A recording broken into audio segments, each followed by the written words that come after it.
Huh. Welcome me. Welcome me home. Eto na naman ako, guys. Nakauwi na naman ako dito sa aming bahay. Kasi dumating yung aking mga kapatid. Galing Mindanao. Yung isa na ate ko, pinatid niya yung anak niya dito kasi dito magkakalil sa Adamson. Inayos niya yung boarding house, nag-enroll, nagbayad ng tuition, yan. So hanggang 27 yata siya dito, yung isang ate ko. Tapos yung isang ate ko naman, kaya lumuwas dito, graduation naman ng anak niya na nagtapos ng medicine, doktor, na natapos niya ang kanyang anong tawag nito? Yung 1 year na na intern. Yan. Ngayong 27 naman ang yung ate ko pala isa 30 ang alis. Yung isang ate ko naman 31 ang alis, yung mag-a-attend ng graduation ng anak niya. So to sa 27 graduation ng anak niya. Tapos after noon mag-review na siya para sa boards ng license naman ng pagdoktor niya. So yung pamangkin ko dito magstay sa bahay namin for almost a year. Kasi magre-review, after review, mag-board exam. Tapos after ng board exam, uwi na siya ng Mindanao. Kasi doon na siya mag-start mag-work. Kasi meron silang payback work kasi siya ay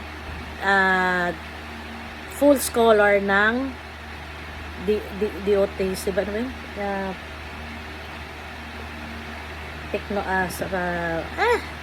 Basta DOH. Ayun, naalala ko rin. Full scholar siya ng DOH. So, ang DOH, 1:1. So, medicine siya ng 4 years kasi yung kanyang preparatory na biology ba yun? Yung nanay naman niya nagpaaral sa kanya. Itong pagdodoktor niya, sponsored na siya, full scholar ng DOH. So, 1:1. So, 4 years siya nag-aral. So, plus 4 years.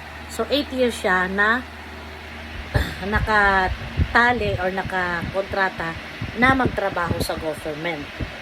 Pero, automatic naman sila, may mga pwesto na. Ang tawag sa kanila, barangay doktor. Yan ang tawag sa kanila. So, after 8 years, kung gusto pa lang ituloy pagiging government employee, walang problema, tuloy-tuloy. Pero kung gusto na nilang mag-private physician or magtayo na sila ng sarili ng clinic or mag-abroad sila, pwede na. Yan.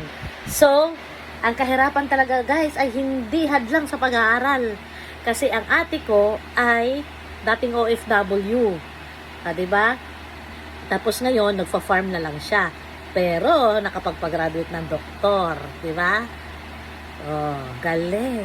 Kaya kapag may diskarte at dasal at tiwala sa Diyos, matutupad lahat. Plus, ang anak na masunurin at masigasig at may awa at pagmamahal sa nanay, matatapos talaga.